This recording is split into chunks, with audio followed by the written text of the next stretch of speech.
Bank Dunia baru-baru ini memberikan amaran berkenaan kemelesetan ekonomi dunia pada tahun hadapan, di mana bank-bank pusat di seluruh dunia mula menaikkan kadar faedah untuk bertindak balas terhadap inflasi.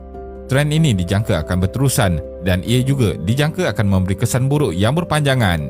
Kemelesetan ekonomi dijangka akan melanda seluruh dunia bermula dengan Amerika Syarikat menjelang akhir 2022 sebelum merebak ke seluruh dunia pada tahun hadapan. Keadaan ekonomi semasa telah menjelaskan kesemuanya. Dengan tekanan inflasi yang semakin hari semakin teruk dan naik secara mendadak, pertumbuhan ekonomi yang perlahan dan perubahan dasar monetary agresif yang diambil oleh hampir kesemua bank pusat di seluruh dunia, peluang untuk kemelesetan ekonomi berlaku pada tahun 2023 adalah cerah. Jadi, dalam video kali ini, kita akan melihat bagaimana situasi dunia dalam berhadapan krisis ekonomi terburuk pada tahun 2023. Teruskan menonton. Umum mengetahui, ekonomi mempunyai kitarannya tersendiri, iaitu turun dan naik.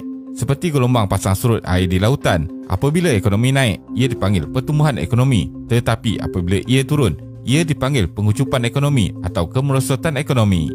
Kemelesetan ekonomi boleh didefinisikan sebagai kemerosotan atau penurunan yang ketara, meluas dan berpanjangan dalam aktiviti ekonomi. Kemelesetan berlaku selepas ekonomi mencapai puncak kitarannya dan tersebar atau merebak melibatkan keseluruhan aktiviti ekonomi yang berpanjangan lebih daripada beberapa suku. Dalam membuat jangkaan bila akan berlakunya kemelesetan ekonomi, tidak ada satu kaedah yang khusus boleh digunakan untuk meramal bila akan berlakunya kemelesetan ekonomi secara tepat. Sementara itu, Tabung Kewangan Antarabangsa IMF tidak menolak kemungkinan kemelesetan ekonomi global akan berlaku pada tahun hadapan berikutan wujud risiko yang tinggi. Pengarah urusan IMF memberitahu bahawa prospek ekonomi global telah menjadi gelap dan ketara sejak April lalu, sehingga mendorong IMF menurunkan unjuran pertumbuhan ekonomi global pada 3.6% tahun ini.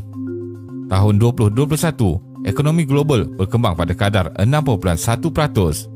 Menurut IMF, penyebaran inflasi adalah lebih universal, kenaikan kadar faedah yang lebih besar, kelembapan dalam pertumbuhan ekonomi China dan peningkatan sekatan yang berkaitan dengan perang Rusia-Ukraine.